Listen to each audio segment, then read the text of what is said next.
I served on the community board with the council member that was voting on the project at the time.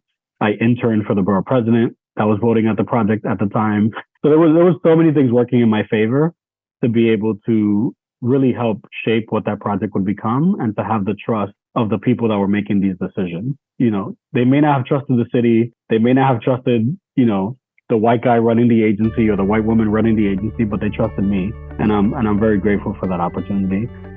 Welcome to Career Cheat Code. In this podcast, you'll hear how everyday people impact the world through their careers. Learn about their journey, career hacks, and obstacles along the way. Whether you're already having the impact you want or are searching for it, this is the podcast for you.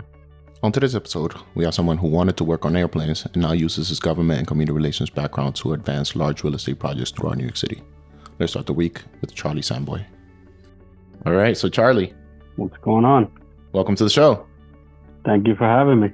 Of course, it's been a long time coming. I know you were there when I started this thing. So. I was disqualified for a while. Yeah, right. You were. We were pausing things that had to do when folks worked with each other, but now we no longer work with each other. So exactly. So the universe is treating us well here. Let's dive right in, man. Let's tell the world what it is you do for a living. Great. I am what people call a lobbyist, for lack of a better word.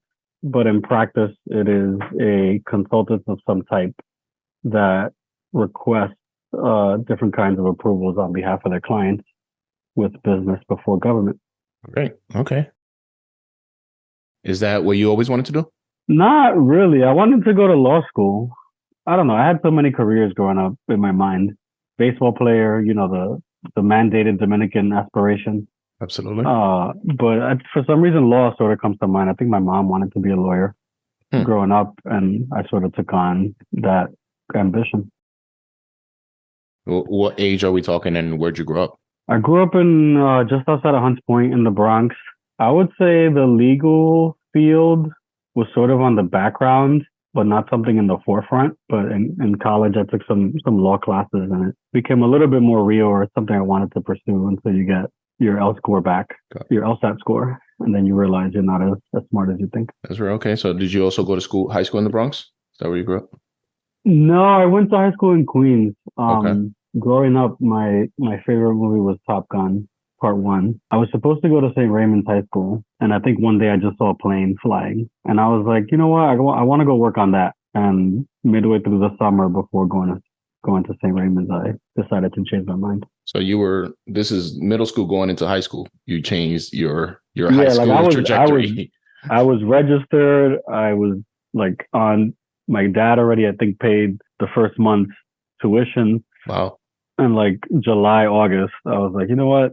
I don't want to do that anymore. My mom was happy for me. She's like, I want you to pursue what you want to pursue. My dad was like, that's great, because I don't have to pay tuition anymore. So, That's what you want to do. You're taking a load off my back.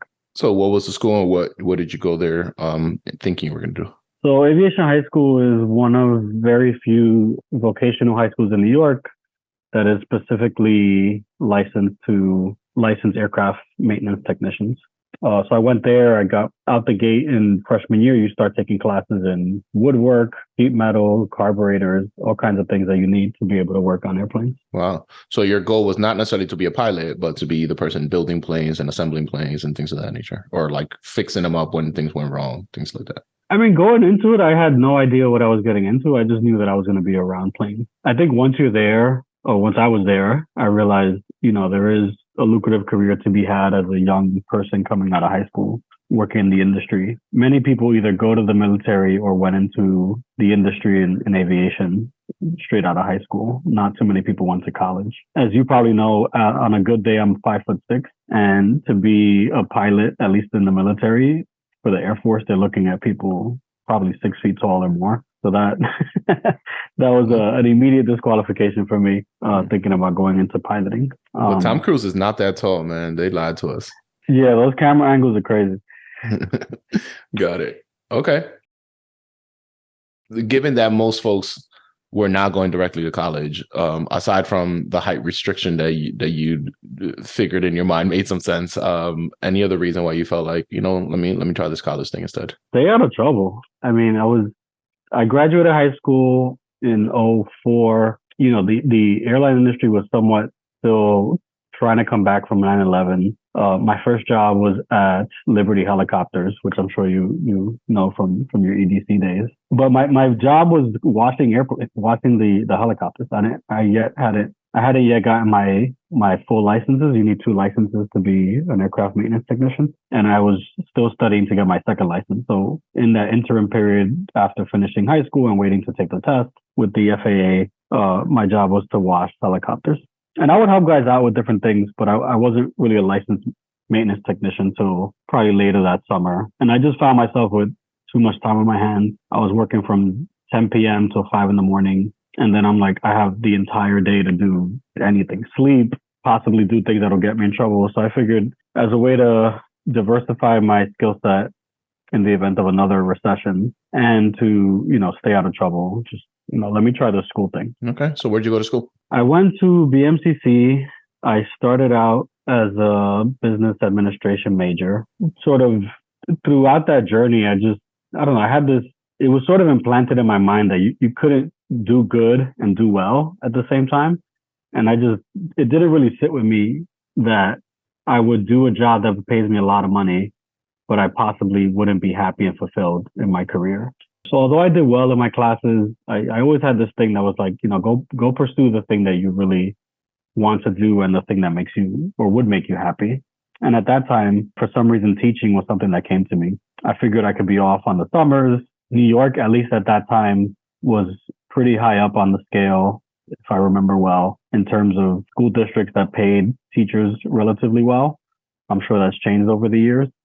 But the biggest selling point for me was having summers off. So I transferred to Hunter College.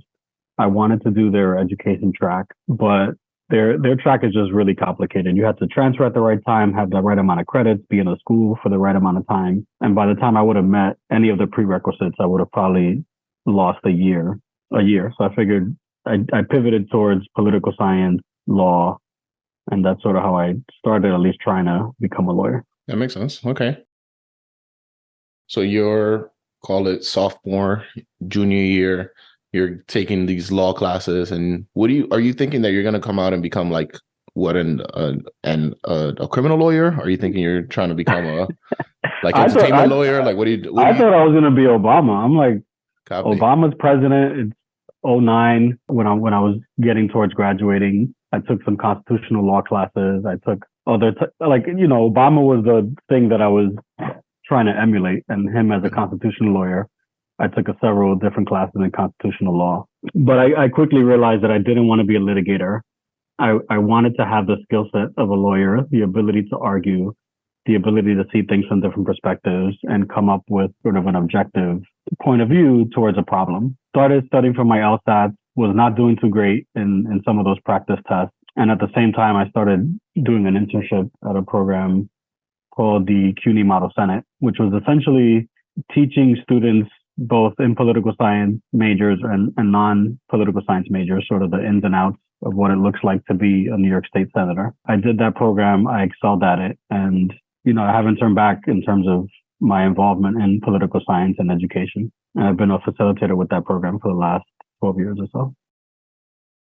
So you graduate, or you're coming up on graduation day. What are you doing? Are you sending out a bunch of job apps like crazy, like a madman? Are you going and knocking on people's doors? What are you doing? Funny enough, I graduated my undergrad. I graduated January of 2010. I sent my resume to every elected official I could think of. No one responded, with the exception of Assembly Member Marcos Crespo at the time. So shout out to Marcos. He called me back. He's like, hey, I'm interested in interviewing you. I thought I was going to get a pretty solid response. Kid from the Bronx with a degree from Hunter College. I thought, I was hot stuff at that time. So Marcos calls me. I go to meet with him. A very laid back interview. As a matter of fact, like halfway through the interview, he's like, I got to go pick up my sister at school. Do you want to come with me? I'm like, okay.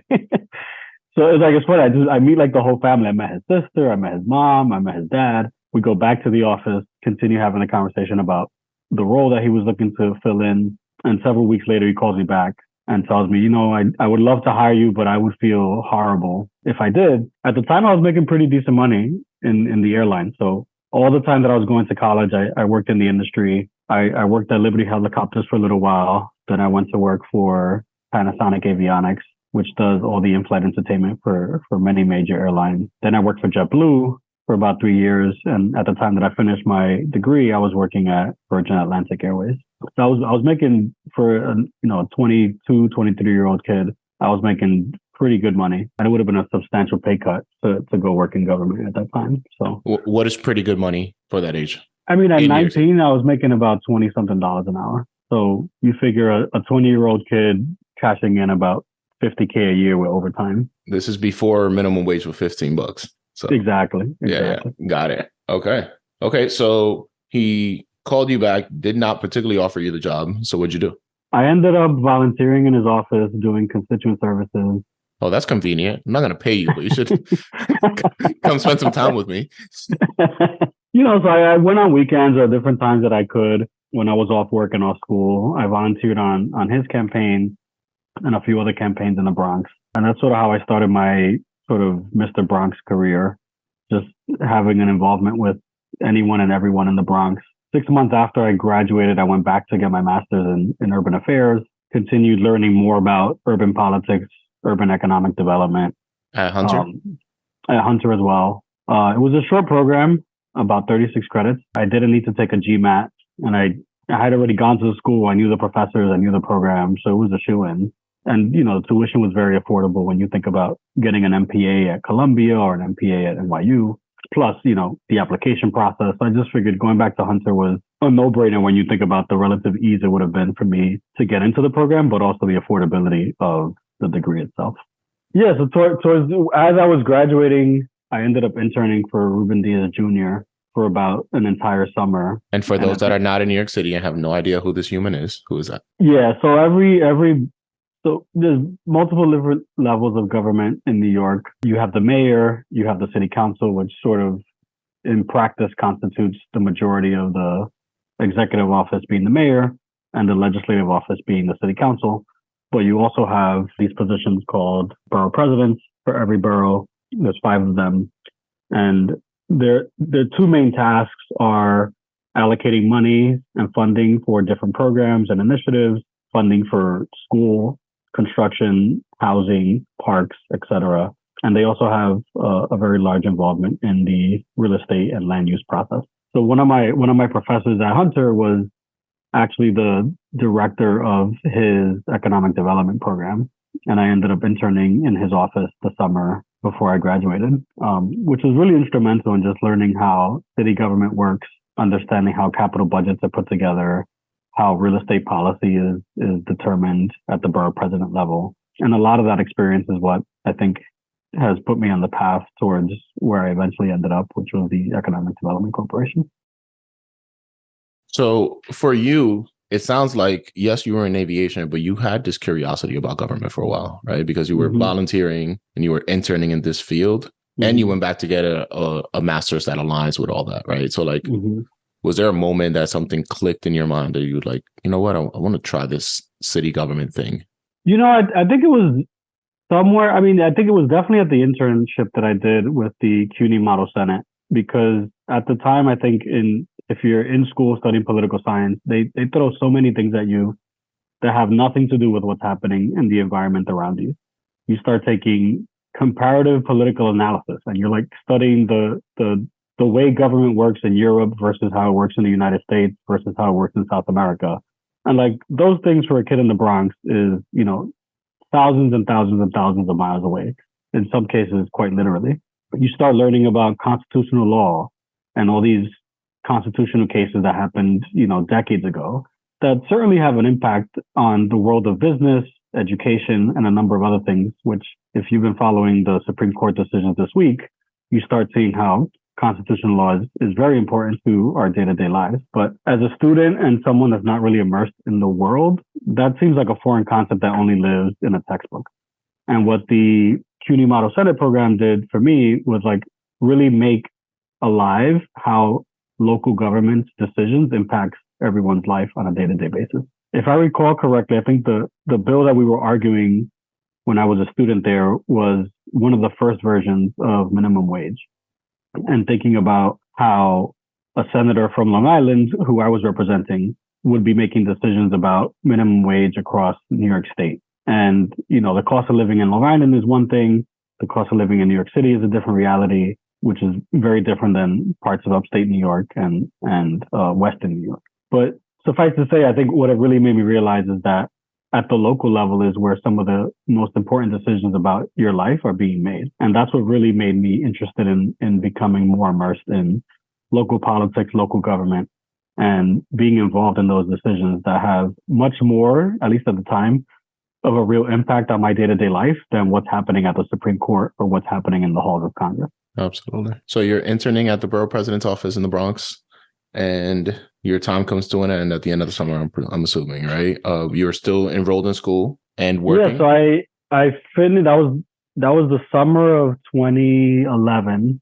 My last semester for my master's was that fall. And the director of the department, who had been a professor of mine, approaches me and says, "Hey, look, the chief operating officer here at Hunter College is looking for an assistant. I know that you're looking to transition out of aviation to get into the world of politics and government.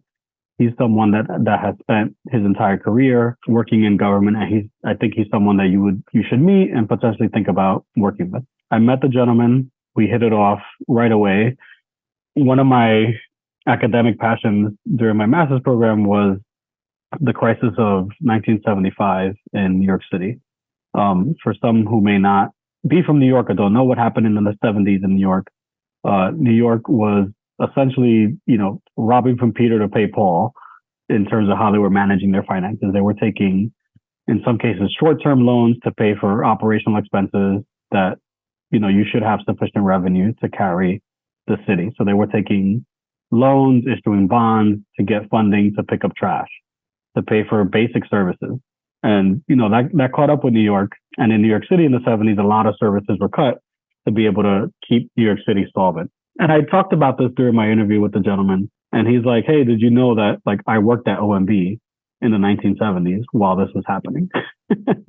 So it was really funny just to be able to convey to someone that I was passionate about something that they had been working on Absolutely. 30 years, 40 years prior. So needless to say, I got the job and I started working at Hunter College the October before I graduated.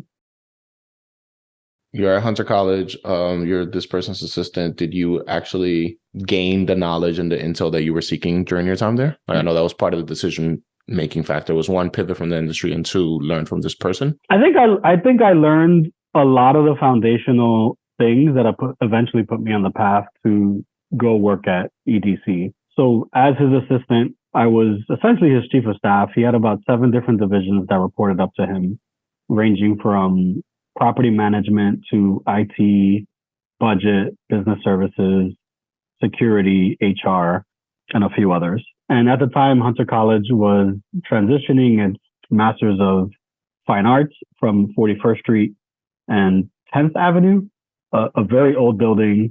They were moving out of that building to go into a new space that they were leasing down in Hudson Street. There was discussions at the time of moving the School of Nursing from the Brookdale campus in sort of the Lower East Side, Kips Bay, moving that up to the Upper East Side. So I learned a lot about just real estate development, how real estate deals were negotiated, some of the sort of land use lingo that came with the school moving certain functions from one place to another. Working together with him and several other folks, I was helping manage some of the business contracts that the school had with, the Starbucks that was on the ground floor, the cafeteria vendor. I was helping reconcile finances related to the school's cell phone towers. They had several cell phone towers on the roof that generated significant amount of revenue for the school. So I just learned a little bit about everything, which I think enabled me to just become better at a white collar world. I was a blue collar kid for my entire life up to that point. So it was somewhat of a relatively safe space to learn the world of just being an office employee. But more importantly, just seeing how, although you wouldn't think of a school as government, a public entity like Hunter College that belongs to a public institution, which is CUNY, sort of is government. And I was just able to learn what it was like to be a public servant. Okay. How long did you stay there? I worked there for 3 years. Someone that I worked with at the school was actually the Manhattan borough director for the New York City Economic Development Corporation. And when the Bronx position opened, she gave me a call and she recruited me over to come to EDC. And that's where we ended up meeting. But let's tell the world what it is that you were tasked with doing in that role. Yeah, so the New York City Economic Development Corporation is a quasi-city agency of sorts that, by and large, manages many different properties on behalf of the city of New York. So think of them in one way, because as you know, EDC is a very complicated animal. But one of the aspects of EDC is essentially being a property manager for the city of New York. And what I was tasked with was helping manage the government relations, community relations of property management in the Bronx. EDC has many millions of square feet in Hunts Point, which was in my backyard where I grew up. And at the time, they were also trying to redevelop many different city-owned properties in the Bronx for economic development purposes. And sort of when thinking back now, the relationships that I had, the experience that I developed, both at Hunter College and in these internships that I had done, and the academic preparation that I had, it was like the perfect mix to be able to be successful in this role as Bronx Borough Director for EDC. I know you stayed there for a couple of years, so tell me about your starting role and the role that you left as, and how your portfolio grew during that time. Yeah, so it's funny. Day one, I went down to, our offices were like by Wall Street. So I take the train from Hunts Point down to Wall Street to only have to go back to the Bronx later that afternoon, because I went to go meet with a council member to talk about a project that we were working on. My boss, who I'll give a shout out to, Lydia Downing, is someone that I'll be forever grateful for. Many people in EDC had no idea about the Bronx. So it was like they sort of handed me the keys to the Bronx the minute I walked in, and they said, here's the portfolio, good luck, and we're here to support you. And it was a really rewarding experience to be the face of the organization in the borough and help lead many different transformative projects, which today are either open or had ribbon cutting very soon, or will have ribbon cutting in the near future. And it was just really great to be a Bronx kid working on Bronx projects for the benefit of Bronx residents. Absolutely. Would love to hear a little bit about some of your favorite projects. I know they're all your children, but but if there are some that stand out that you're like, it was really fascinating to be a part of these projects and transformative in some way. Yeah, so I started out as the Bronx Borough Director. I worked on what is now the former Spofford Juvenile Detention Facility. It was an juvenile jail for kids boys particularly under 17 years old. At the time, it had been abandoned and decommissioned for several years. It was a very large lot, about 5 acres. For those that don't know what 5 acres looks like, think of about 3 or 4 football fields, if not more, in one piece of land. That's how much land this jail was on. And the idea that we as a community could reimagine what that should look like was sort of what I was tasked with helping to determine. So working with people inside the agency, working with elected officials, community organizations, and community groups, really helping shape what that project would become. And actually just today, the second phase of 3 phases received funding from the city to proceed. But I managed several different projects in that realm in the Bronx. And after about 3 or so years, I was promoted to vice president, where I was leading a team of about 3 people to oversee the agency's work in the Bronx, in Manhattan, and in Staten Island.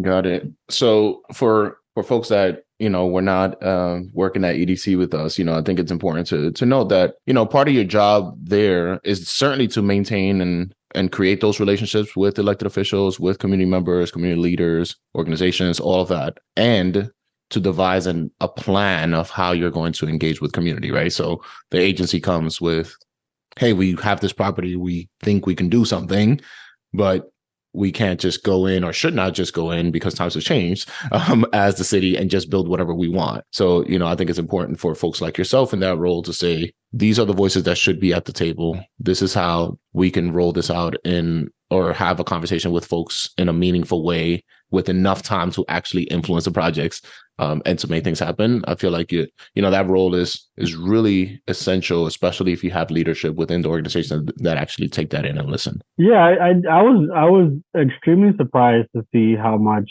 autonomy we were given and how much resources were at our disposal to really be able to help a community determine its own future. It doesn't mean that they got everything they wanted. It doesn't even mean that they got 60% of what they wanted, but I could confidently say that the projects that I worked on, probably 50% of what were in those projects were things that the community asked for and demanded and made conditions of their approval. Whether it was Spofford, that included a manufacturing building to be able to help food manufacturing businesses, or a community center that's going to be part of that project, or the restoration of ball fields and other parkland around that project that was a condition of approval from the council member. When I think about the YMCA in the Northeast Bronx, which was another project of mine that I think single-handedly was funded and determined by the local assembly member. And we were just there as like facilitating the business transaction, but a lot of the vision was straight from the community, to something like where the Hip Hop Museum is going to be in the Lower Concourse area of the Bronx, that the community demanded access to the waterfront, an extension of the park, retail space, affordable housing. Like, all those components were certainly things that people inside EDC felt were really great ingredients, and the private sector partners that we collaborated with would help bring those things to life. But without the community vision, like, none of these projects would be what they are, much less would they have been approved if they didn't include those components. So I think our job was, by and large, I think, helping facilitate a vision for the community that was both palatable to city policy, but also something that private sector partners could actually bring to fruition. As I'm sure you know from the work that you've worked on, you could have a grand idea as a community member, as a community leader, but if it can't get funded, if it doesn't work financially, if it doesn't work in practice, it's just an idea and it's just a dream. And I think, as I think about this, there's a lot of demonization of the private sector and like how these folks just come in and do what they want, but they really serve a purpose. And I think their purpose is to help fund and finance and help operate the ideas that community members have, that they don't know how it's going to get funded. They just know that they want a park. They just know that they want affordable housing. They just know that they want a supermarket. And that's great to have, but we still work in a capitalist society where these things have to pencil out. And as much as we want to believe that government can and should fund all these things, it's not possible. And we really need private sector actors to be at the table to help make these things come to fruition. Absolutely. And you spoke a little about approvals. Would be helpful to hear some of your experiences with land use process as well, because that's one of the things that you became really good at during your time at EDC, because you had to undergo so many of them. And can you talk a little bit about the processes overall and your role within them? In New York, there's a process called ULURP, which is spelled ULURP, Uniform Land Use Review Procedure. And that's one of the main approvals that are necessary to make a lot of these projects happen. Either because the piece of land that you're talking about doesn't have the requisite underlying legal authority to be built. In New York, there are sort of three main categories that land falls under. It's either, four. It's either a park, it's zoned for manufacturing, it's zoned for residential or commercial, or some combination of those things. And in many cases, you have to convert a piece of land that is zoned for one thing. You have to change that zoning to something else. So, for instance, in the Bronx, much of that land that was dedicated for that Spofford project that would become residential housing was actually zoned for manufacturing. So you had to go through this process of changing the zoning from manufacturing to residential. Or in some cases, there's a limit on how much could get built on a piece of land. And you have to go through the same procedure to be able to increase the amount of developable rights on that piece of land. So many of these processes required this change, and that change was ultimately and in practice approved by the city council member in that district. Although the entire council votes on zoning applications, it really rests on the shoulder, the district and the council member where that project is located. And that's where a lot of these personal relationships come into play, where knowledge and intimate knowledge of a community come into play, because you know the community, you know the community leaders, you have a personal and or professional relationship with these council members, and you through your work hopefully have developed trust to be able to get these projects through the finish line. And in the case of Spofford, not only did I live in Hunts Point where this project was located, but I grew up there. I went to the community center right next door. I served on the community board with the council member that was voting on the project at the time. I interned for the borough president that was voting at the project at the time. So there was so many things working in my favor to be able to really help shape what that project would become and to have the trust of the people that were making these decisions. You know, they may not have trusted the city. They may not have trusted, the white guy running the agency or the white woman running the agency, but they trusted me. And I'm very grateful for that opportunity and for the ability to work with these elected officials to make these projects come to fruition. Can you tell me how long this process takes or can take? It can take several years. I mean, it's funny because day one, as I mentioned earlier, I went up to meet with a council member to talk about Spofford. And it wasn't until maybe 4 years later, from 2014, when I started, it wasn't until about 2018 that we had a demolition event where we began the demolition process for that building. And it wasn't until after I left EDC where they had a ribbon cutting for the first phase of that project. So when you think about, I started EDC December 1st, 2014. I left EDC sort of January 30th of 2020. It was 6+ years between when I started talking to somebody about a project and when, residents started moving into that building. And I'd imagine, although a lot of the decision-making lands on some of these elected officials, they're not going to vote on something if they don't have the support of their community for this, right? So that's where your job comes in, to make sure that there is a process in play to get some of that community input, some of that community buy-in, some of that community support so that they can confidently stand on a project. Yeah, I would say, some council members more than others will support the cause. And what I mean by the cause is a project. Some will carry it on their back, as was the case of the YMCA, where the local assembly member sort of carried that entire project on his back. And in other cases, council members, for the purposes of, having leverage in negotiations, take a back seat and they pretty much instruct government to say, if you want my approval, here's what I need to see.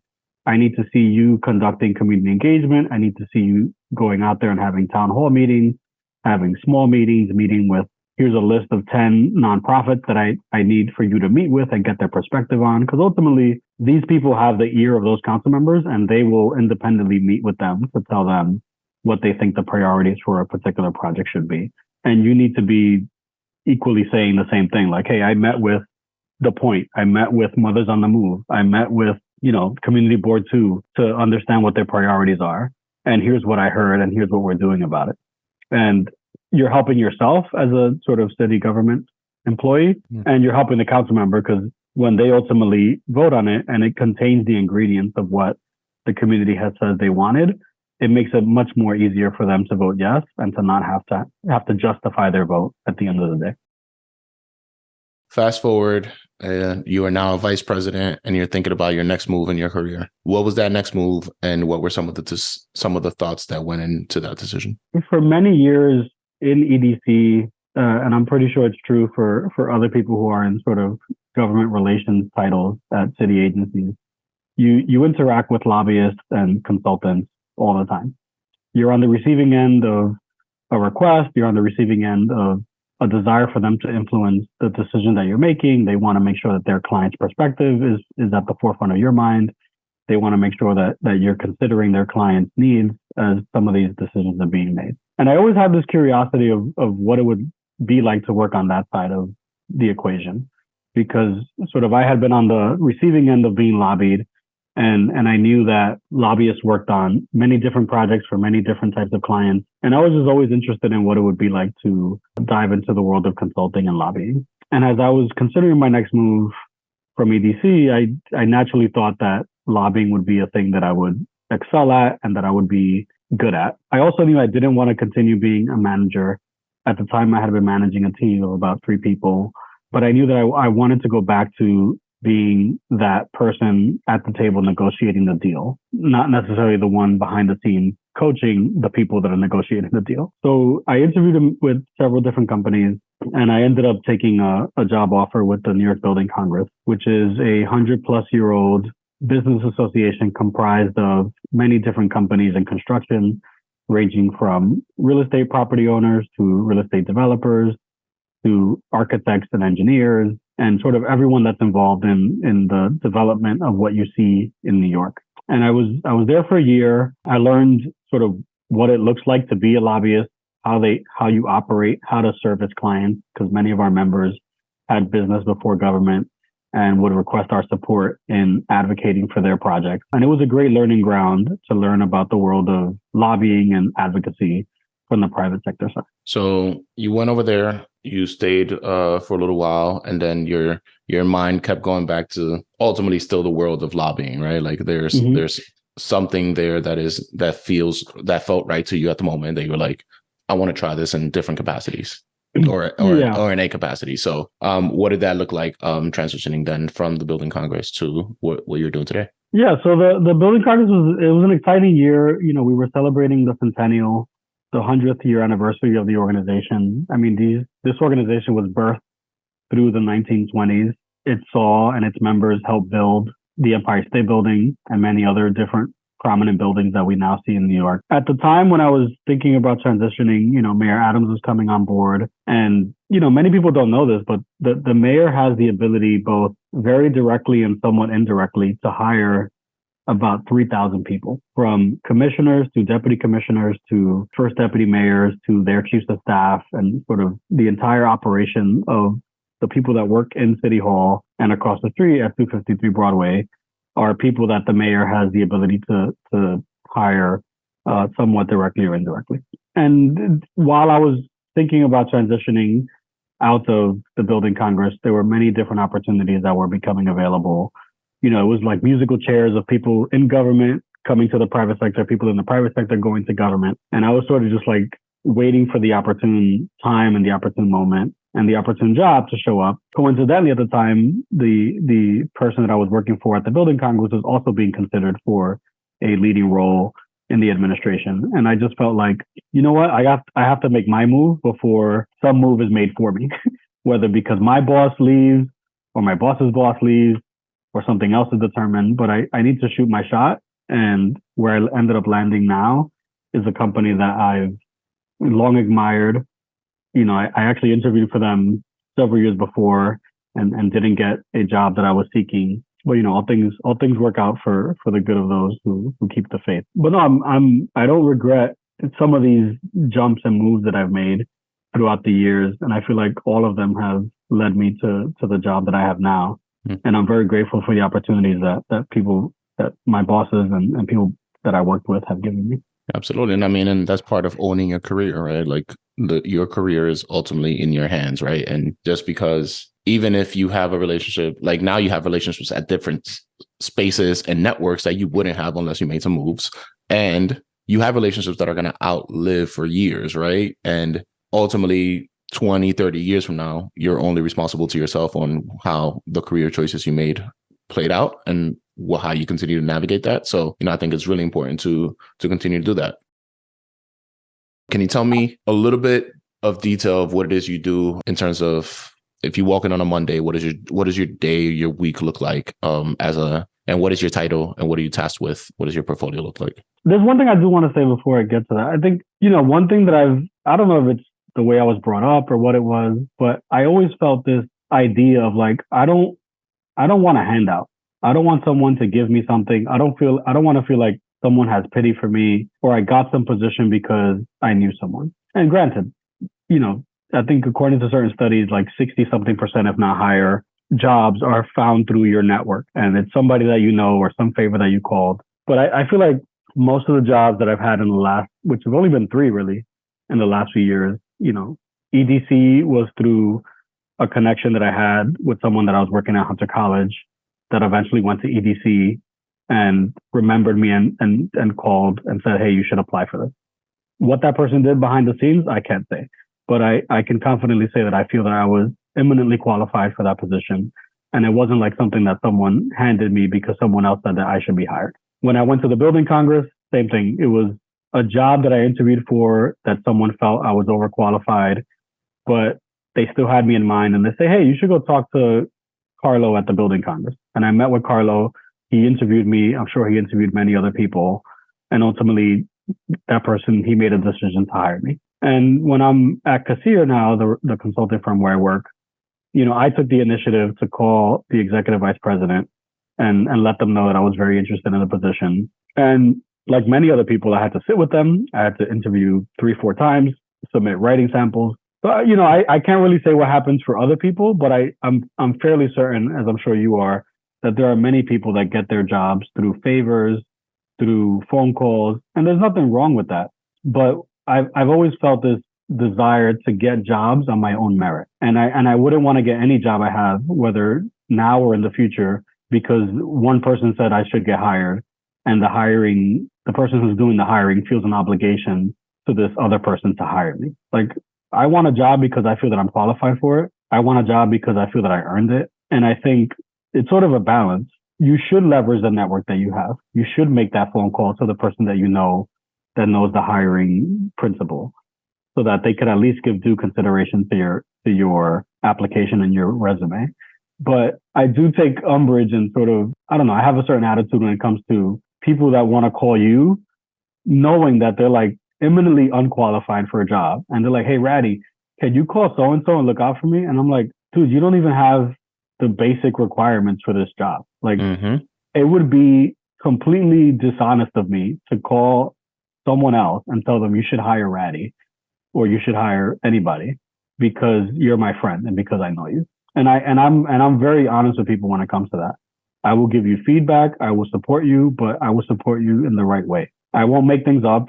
I won't make a phone call and tell someone that I know you and I know your writing style. I know the way that you strategically think. If the only way that I know you is in a personal capacity, I could speak to your personal qualities and your personal traits, your loyalty, your friendship, but I'm not going to go out of my way to talk about things that have to do with the way that you carry yourself as a professional if I don't have intimate knowledge of that. Because if you go out and fail, that's going to come back to me and someone's going to say, but Charlie, you told me to hire Radhy. He's clearly not qualified. On week number 3, he had like no idea what's going on with this project or with this policy. That's absolutely right. And I think that makes all the sense in the world. I feel like I've definitely been on both sides of that, where you are either receiving recommendations for folks or recommending someone. And, you're putting your brand on the line. You're putting your professional capital on the line, right? Where now next time you may close a door for a lot of future people because now someone went and failed and Radhy's word is no longer good in that space, Yeah, so definitely. I completely hear you. But I will say, I mean, throughout the years I will certainly go to bat for someone that I think hasn't gotten a fair shot. And I'm not shy about using my political capital when it's someone that I know is very shy to ask for help. In fact, I will probably prod them to say, yo, you should apply for this job. I'm going to look out for you. Because I know that sometimes people are very shy about asking for help or asking for a hand. And for those people that I know that are very shy, I will go to bat for them. But there are people that I'm sure you know who think that it's a very, I can't think of the word, but they don't think much of it to just say, yo, Radhy, like, just make a phone call. What's the big deal? Like, Correct. No, it's a big deal. If I'm going to call someone and go to bat for you, I want to know that you're going to do right by them and you're going to do right by me. What do you do right now? So I'm a vice president for real estate at Cassia, which is a consulting firm. Humble bragging, but probably one of the best in New York City. They have worked on amazing projects like Cornell Tech, One Vanderbilt, and many other real estate development projects here in New York. I came on board about a year and a half ago as a vice president, and I have many different clients in the medical field. I have some clients in life sciences and commercial development. And what I do is help these companies establish relationships with various arms of the mayor's office, establish relationships with elected officials at the federal, state, city, and local level, and provide them with and help implement strategies to help them achieve their objectives. So in the case of one of my clients, it's a hospital that's looking to modernize a number of its buildings. Some of these buildings are 100 years old, 60 years old. And what they want to do is demolish those buildings to rebuild a brand new, modern 21st century facility for its workers and its patients. And they need various approvals at the city and state level to be able to make that happen. Some other clients manage commercial properties in Midtown Manhattan, and they just need to be able to have a positive working relationship with their neighbors and with the elected representatives of their area. So there, it's maybe not so much seeking approvals, but it's just having a good corporate sort of relationship and brand with its neighbors. So your job there is, one, certainly I'm sure tapping into a lot of your knowledge of processes that you learned and acquired through particularly your time at EDC, and seeing some of the approvals process go into play and knowing how to get those through the finish line in a way that works and that is positive, and knowing the traps to avoid that, just some of these organizations and some of your clients, just it's not their primary job to know how to do, right? So they rely on folks like yourself that has some of that, and like folks within your company to have that expertise on and know how to navigate that, and the network of folks to actually know and call, right? Like some folks may be like, I need to talk to the president of EDC, and you're like, actually, you don't need the president of EDC. You just need to talk to like the program manager or the borough director for this area. And like folks just may not even know how to navigate that. So your job is to help them through that. Is that what I'm understanding? Exactly. I think, many of our clients, some of our clients don't really interact with government or have intimate knowledge of what's happening in New York City politics. And your role is to help them understand that and leverage, in some cases, the brand of the company. I think I don't have to be a secret about it, but for instance, my medical client is Northwell Health, which is the largest hospital system in New York State. They employ over 80,000 employees in New York State, something like 40,000 in New York City. So, both our company and our trajectory helps open doors. My own relationship helps open doors, but sometimes even the brand quality of your clients helps open doors. When you call the mayor's office and you say, I want a meeting to talk about the redevelopment of Lenox Hill Hospital, which is a major institution on the Upper East Side, that's both in the interest of advancing your client's objectives, but it's also in the interest of New York City government that wants to be able to provide quality healthcare to its residents, and supporting the objectives of a private institution is in the best interest of city government as well. So they will take your phone call, they will take a meeting, because they understand that the objectives that your client wants to achieve is also in the best interest of city government. That makes sense. Okay, so now this is a moment for you to advocate for the industry as a whole. Sometimes lobbying, and even when you mentioned it earlier, like lobbying sometimes gets a bad rap. So can you talk to some of the positives of having organizations like yourself do the work, and kind of why it's important and needed? So I think you touched on this earlier. Like some companies, for instance, if I'm dealing with someone at Northwell, their job on a day-to-day basis is to manage the hospital. The executive director of Lenox Hill, who I work with several times a week, meet with several times a week, that person's job is to help run the hospital, from the emergency department to the surgery to all the other programs that the hospital provides.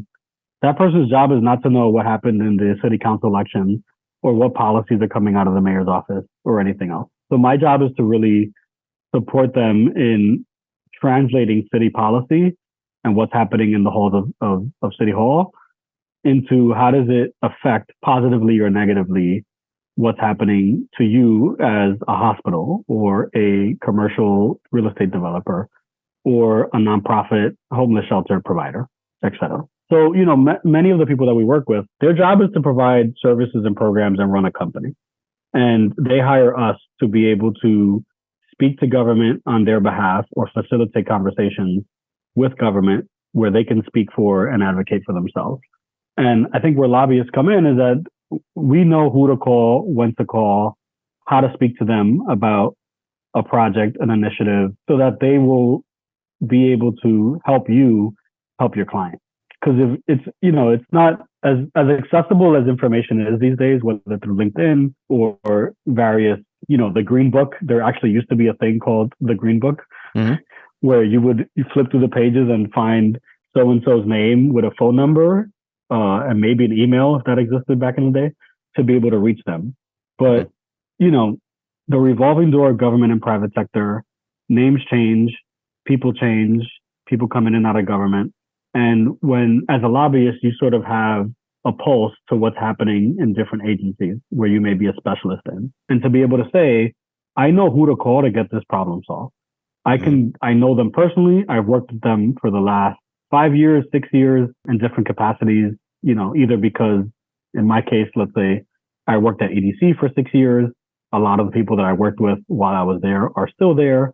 I've already completed my sort of, for lack of a better word, ban or suspension on being able to lobby EDC. So now I can go back and talk to the program manager or the GovCo representative or the real estate transactions person that is working on my client's issue.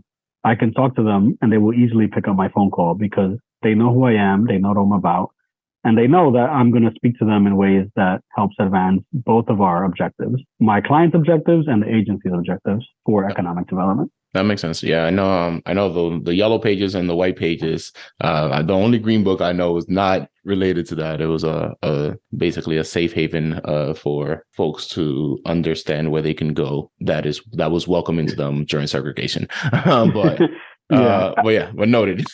I mean, the other thing I'll say is that and this is not true for all cases, but in some cases, if you let a client speak directly to a government person, they're not going to help themselves.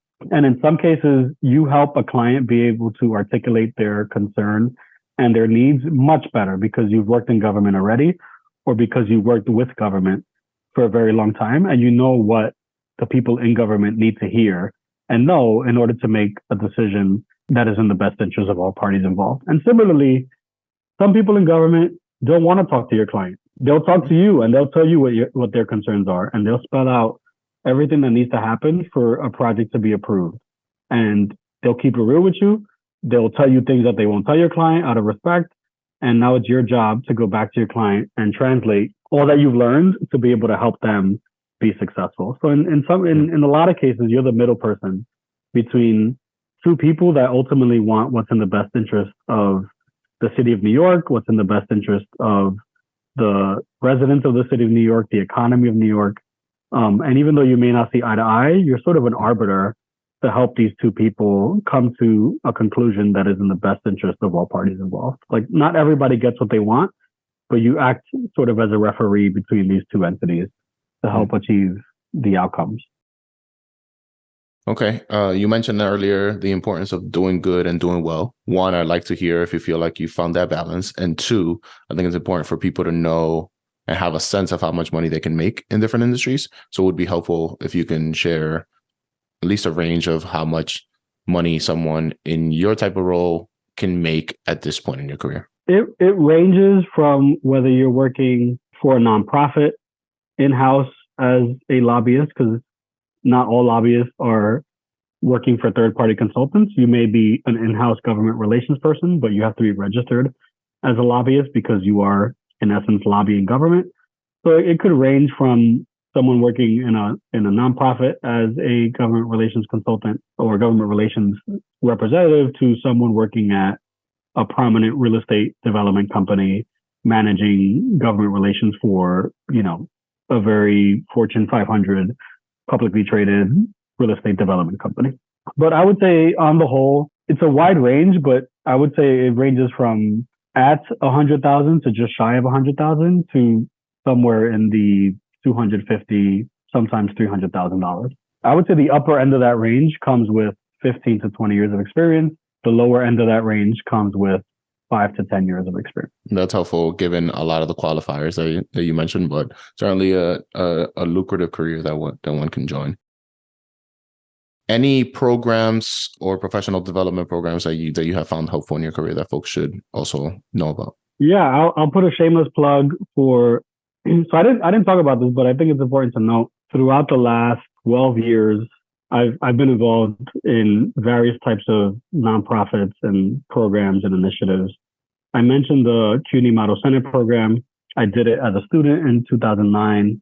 I've been a facilitator with them since 2012, so about 10 years now, supporting that initiative every spring. That's enabled me to meet many different senators, assembly members, and people in and outside of government every time I do it. I've also been, I was on my community board for several years in the last decade. That was a really great platform to learn about local issues happening in my community.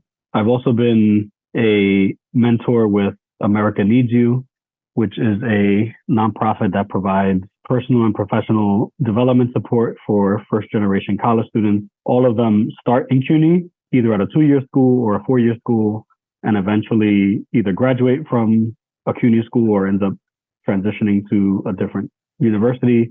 I've been doing that since 2013, and I've mentored 4 college students at this point. It's a 2-year program every time you do it. So that's over the last 10 years, I've mentored 4 students. As an example, and shout out to one of the students there. They came here from the Dominican Republic, probably not even 3 years ago, studying at a community college in CUNY, and she just accepted a full ride at Princeton to study mathematics. So just to show you like the value and the impact of America Needs You, and why I highly recommend both students to apply to be part of that program if you qualify as a first generation college student, but people like you and I should give back their time and support the next generation of leaders by devoting what is, I really think, a small amount of time for a tremendous amount of impact on the lives of young adults here in New York City. That's great. I know while we were at ADC, you also joined the Choral Leadership Program, right?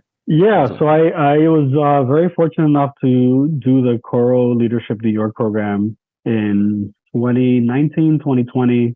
Really good experience to meet people inside and outside of government. It was about 50 participants, a third in the private sector, a third in the public sector, and a third in sort of the nonprofit sector. And it was really great to just step outside of these traditional programs that are hyper focused on government and politics and be able to learn about sort of all different fields and how a policy or bill or initiative in government affects both, all three: government, private sector, and public sector. Any media that you've consumed that has shaped you personally or professionally? That could be books, movies, shows. I would say there's a few that I wrote down here. 2 books by Mitch Albom, Tuesdays with Morrie, and The Timekeeper. I think those are 2 books that have really shaped my perspective when it comes to thinking about work-life balance. And for anybody that's read Tuesdays with Morrie, it's about an older gentleman that's having a long-term degenerative disease that is like slowly killing him, and he's reflecting back on life. The Timekeeper is a book about a older gentleman that is looking to prolong his life because he feels that he needs more time, and a young girl that sadly tries to take her life because she just wasn't happy with where she was at that point in time in her life. And this really makes you realize how finite time is, and you're not going to have all the time in the world to do all the things that you want. And you have to be resourceful and judicial when it comes to how you spend your time, who you spend your time with, and what you devote your life to, because there's no rewinding. Like, a day gone is a day that's never going to come back. Years gone are years that are never going to come back. And, I'm sure you've heard this be said, but like, no one on their deathbed says, "Oh man, I wish I worked more overtime." Absolutely. They're probably saying like, "I wish I spent more time with my wife, my husband, my kids, my partner, my friends, my family." So I don't know. Those are 2 books that I would say has shaped my attitude when it comes to work-life balance. When it comes to leadership, pretty much anything by John Maxwell. I would recommend a lot of his earlier books and a lot of his originals. I feel like a lot of his recent books just recycle a bunch of concepts from his original books to help sell more copies. But I've read many of his different books, and I highly recommend pretty much any of them. The one that comes to mind for me right now is Failing Forward, which is a book about not seeing failure as final, but failure as a stepping stone to future success. And lastly, I think when it comes to thinking about strategy and How to Succeed in the Workplace.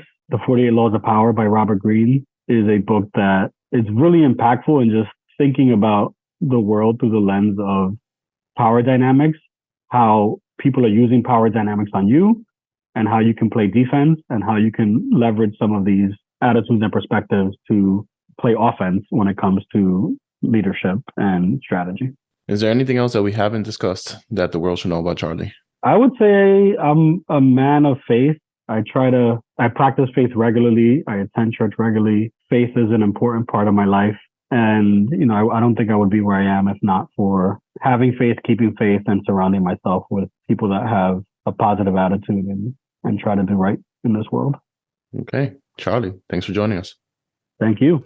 I hope you enjoyed this episode. If you did and believe on the mission we're on, please like, rate, and subscribe to this podcast on whatever platform you're using, and share this podcast with your friends in your networks. Make sure you follow us on Instagram and LinkedIn at Career Cheat Code, and tell us people or careers you would like to see highlighted. See you next week with some more cheat codes. Peace.